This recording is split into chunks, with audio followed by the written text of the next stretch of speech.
तो राजनीति का असल मकसद क्या है?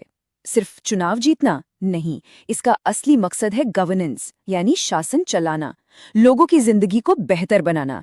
आज हम एक गोपनीय राजनीतिक स्ट्रैटेजी रिपोर्ट को समझने की कोशिश करेंगे। देखिए, हमारा इरादा किसी भी पार्टी के पक्ष या विपक्ष में बोलना नहीं है, बल्कि हम तो सिर्फ डेटा और जमीनी हकीकत के आधार पर यह समझना चाहते हैं कि आज के दौर में एक पॉलिटिकल कैंपेन, एक चुनावी अभियान आखिर तैयार कैसे होता है। ये एक केस स्टडी है, गवर्नेंस के लिए डेटा इंजीनियरिंग की एक मिसाल। यही वो सवाल है जो बस्सी विधानसभा क्षेत्र की सियासत के बिल्कुल बीचों बीच है। ये राजस्थान का ऐसा इलाका है जहां वोटर किसी एक पार्टी या नेता के होकर नहीं रहते। वो वफादार हैं तो सिर्फ अपनी उम्मीदों के, अपनी जरूरतों के। हर 5 साल में वो एक नया चेहरा चुनते हैं, इस आस में कि शायद इस बार उनकी बात सुनी जाएगी। इस पैटर्न को, इस मिजाज को समझने के लिए हमें जमीन की नब्ज को पकड़ना होगा। बस्सी एक अनुसूचित जनजाति यानी एसटी आरक्षित सीट है। अब इसका मतलब क्या है? इसका मतलब ये है कि यहाँ के मुद्दे सिर्फ सड़क, बिजली, पानी जैसे आम मुद्दों तक ही सीमित नहीं हैं। नहीं, यहाँ के मुद्दे जमीन, पहचान और आत्मसम्मान से बहुत गहरे जुड़े हुए हैं। जब भी हम किसी आरक्षित सीट का विश्लेषण करते हैं तो ये याद रखना बेहद जरूरी है कि यहाँ का सामाजिक ताना बाना बहुत पेचीदा होता है।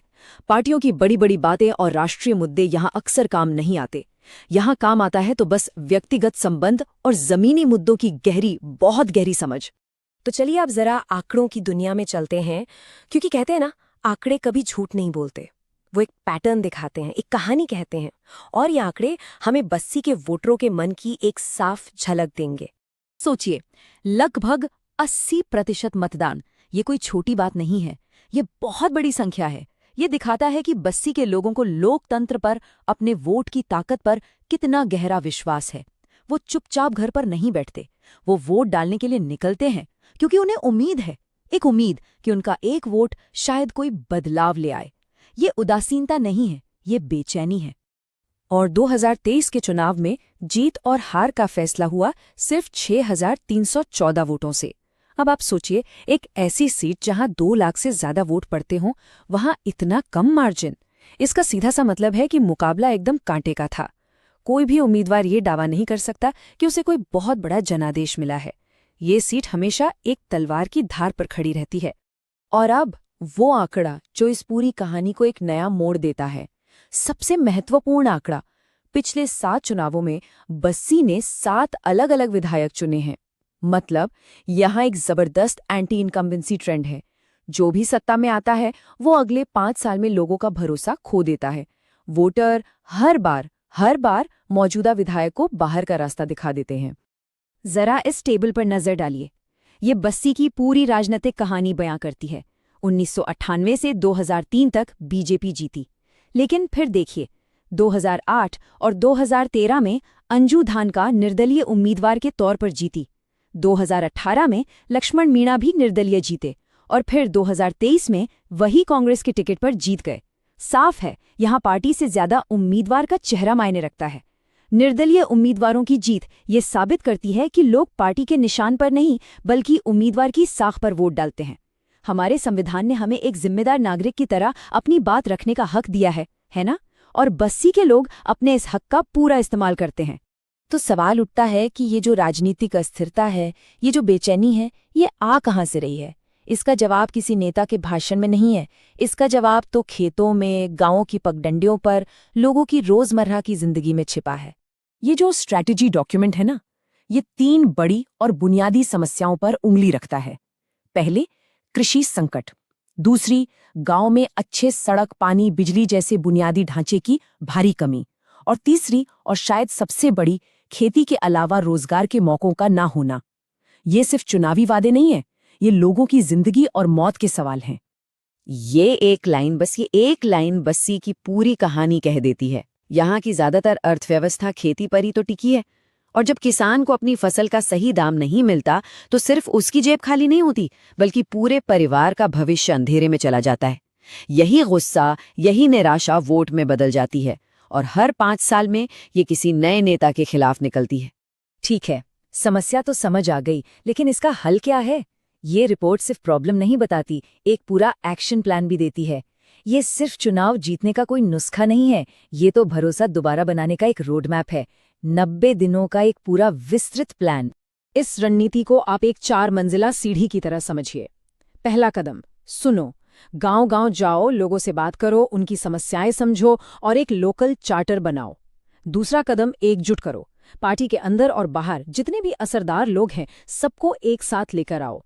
तीसरा कदम, काम करो। चुनाव का इंतजार मत करो, उससे पहले ही गवर्नेंस का एक छोटा सा मॉडल पेश करो, कुछ काम जमीन पर करके दिखाओ। और चौथा और आखिरी कदम, जुटाओ। यानी ये पक्का करो कि आपका हर एक समर्थक वोट डालने के दिन पोलिंग बूथ तक जरूर पहुंचे। अब कोई भी प्लान हवा में तो बनता नहीं है, वो उम्मीदवार के हिसाब से ही बनता है। इस केस में उम्मीदवार की ताकत थी उनकी एक मजबूत प्रशासनिक छवि और आदिवासी समाज में उनकी अच्छी पकड़, लेकिन कमजोरी भी थी, पार्टी संगठन के साथ तालमेल की कमी और गैर आदिवासी वोटरों में कम अपील। इसीलिए प्लान में गठबंधन बनाने और जमीनी स्तर पर काम करके दिखाने पर इतना ज्यादा जोर दिया गया। ये ब्लूप्रिंट हमें ये भी सिखाता है कि आज का चुनाव सिर्फ रैलियों और भाषणों से नहीं लड़ा जाता। एक मॉडर्न कैंपेन के हम कह सकते हैं कि 4 अलग-अलग चेहरे होते हैं और जीत के लिए इन चारों का एक साथ एक दिशा में काम करना बहुत जरूरी है। पहला है चुनावी चेहरा, यानी खुद आपका उम्मीदवार। दूसरा है संगठनात्मक चेहरा, यानी आपकी टीम, आपके जमीनी कार्यकर्ता। तीसरा है कथात्मक चेहरा, यानी आपकी कहानी, आपका मैसेज जो आप लोगों तक पहुंचाना चाहते हैं। और चौथा है संसाधन चेहरा, यानी पैसा, लॉजिस्टिक्स और टेक्नोलॉजी। जब ये चारों चेहरे एक सुर में एक साथ काम करते हैं, तभी जीत मुमकिन हो पाती है। और इस अभियान की पूरी कहानी का जो निचोड़ था, वो इस एक लाइन में था: विश्वास अर्जित करना बनाम शोर मचाना। ये एक बहुत बहुत शक्तिशाली संदेश है। ये अपने अभियान को काम और भरोसे पर आधारित बताता है और अपने विपक्ष को सिर्फ खोखले वादे करने वाला और शोर मचाने वाला दिखाता है। ये वोटरों को एक बहुत ही साफ विकल्प देता है। देखिए, अंत में इस पूरी रणनीति की आत्मा क्या है? इसका मकसद सिर्फ वोट बटोरना नहीं है। इसका असली मकसद है लोगों की शिकायतों को, उनके दर्द को सुनना और उन्हें एक ठोस गवर्नेंस रोडमैप में बदलना। इस पूरी प्रक्रिया में डेटा का इस्तेमाल लोगों को बेहतर ढंग से समझने के लिए किया जाता है और ये बेहद जरूरी है कि इस डेटा का इस्तेमाल हमेशा लोगों की सहमति और पूरे सम्मान के साथ हो, जैसा कि भारत के डेटा प्रोटेक्शन कानून का भी मूल सिद्धांत है। क्योंकि शासन भरोसे पर बनता है और भरोसे की पहली सीढ़ी सम्मान ही है। बस्सी का ये ब्लूप्रिंट हमें एक बहुत बड़े सवाल के सामने लाके खड़ा कर देता है। क्या हमारे लोकतंत्र का भविष्य यही है, जहां हर एक सीट के लिए डेटा के आधार पर एक बेहद सटीक, एक पर्सनल स्ट्रैटेजी बनाई जाएगी? एक तरफ देखें तो ये शासन को ज्यादा जवाबदेह और असरदार बना सकता है, लेकिन दूसरी तरफ ये लोकतंत्र को एक इंजीनियरिंग प्रोजेक्ट में भी तो बदल सकता है। असली चुनौती ये है कि इस तकनीक का इस्तेमाल लोगों को ताकत देने के लिए किया जाए, न कि सिर्फ चुनाव जीतने की मशीन बनाने के लिए। अगर आप एक जन केंद्रित नेता बनना चाहते हैं और अपने निर्वाचन क्षेत्र का उत्थान करना चाहते हैं, तो blueprintstrategies.ai से mgr@blueprintstrategies.ai पर संपर्क करें या 0800 402 461 02 पर कॉल करें। राजनीति से परे एक उद्देश्य।